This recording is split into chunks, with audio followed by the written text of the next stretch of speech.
Bismillahirrahmanirrahim. Assalamu alaikum wa rahmatullahi wa barakatuh. Урматтуу көрөрмандар, бир туугандар. Буйруса 4-чү сабагыбызды баштайбыз. 4-чү сабагыбыз 3-чү сабактын уландысы. 3-чү сабакта биз фатха жана касраны кандай окулат эрежелерине колдон келгенче үйрөндүк. Эми мына дамма жана сүкүнгө келдик.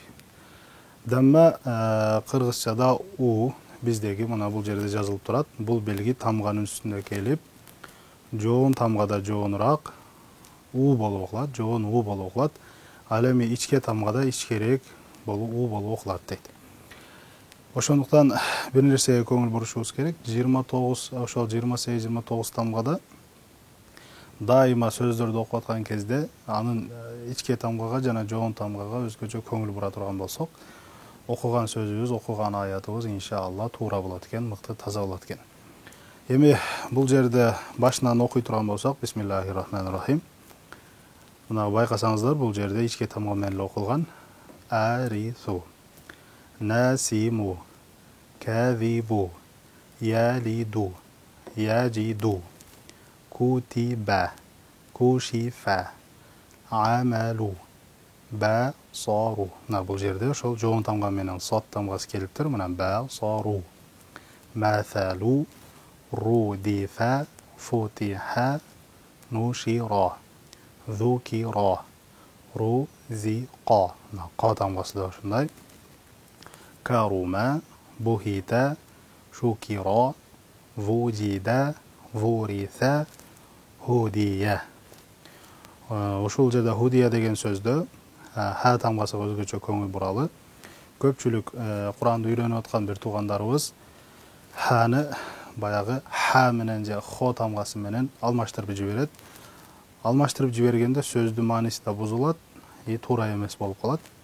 Уфуqi, удила, хулиqa. Мына бул жерде ошол каткалаң хо жоон тамга окулуп атат. Мына хулиqa тамакты кырып айтылган хо. Фуила, русули, кутуби, зубури, мына сухуфу. Жогоруда айтылгандай эле жоон тамгада келгенде у жоон окулат деп атат. Мына сухуфу, сулусу. Эми урматтуу бир туугандар, ушул сөздөрдү окуп аткан кезде колдон келишинче тамгаларды туура окуганга аракет кылыш керек. Себеп тамганы туура окуган сайын адамдын тили жаңы окуп атканда жакшыраак үйрөнөт. Кур'ан-ы Карим окуп аткан кезде өтө жеңил болот. Эми кийинки сабакка өтө турган болсок, бул сүкүн белгибиз. Сүкүн белги бул эмне кылат? Бул ошол дамманы жана фатханы, касраны жокко чыгарып салган белги катары билинет. Бул жерде жазылыптыр. Мына бул белги тамганын үстүндө келип дейт. Тамганын үстүндө келет экен. Тамганы аракетсиз кылып, мурунку тамгага бириктирилип, тамга өзү эле окулат. Мындайча айтканда, мына тамганы аракетсиз кылат дейт. Аракетсиз дегенде, мисалы бир на деген тамга болсо, нун менен фатха боло турган болсо, ошол жерге сүкүн келип калса, эмне болот? Баягы ны өзү эле калып кетет, фатха кетип калат. Мына бул жерден башынан окуп баштасак болот. Бирок сүкүндү окуудан мурда бир нерсени баса белгилеп кетишибиз керек. Себеп сүкүнгө байланышкан бул эреже болгондугу үчүн. Негизги бул эреже тажвид сабактарды окуп атканда келет, анда да кайталайбыз.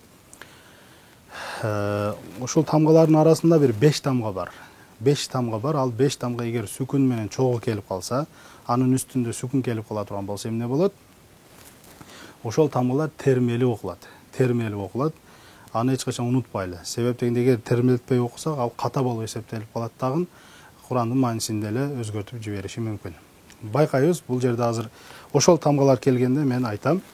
Мына башынан окуй турган болсок, мына лам, кул, мин, ан, минху. Байкасаңыздар, бардык тамгалардын эмне аракетини жокко чыгарып салып атат.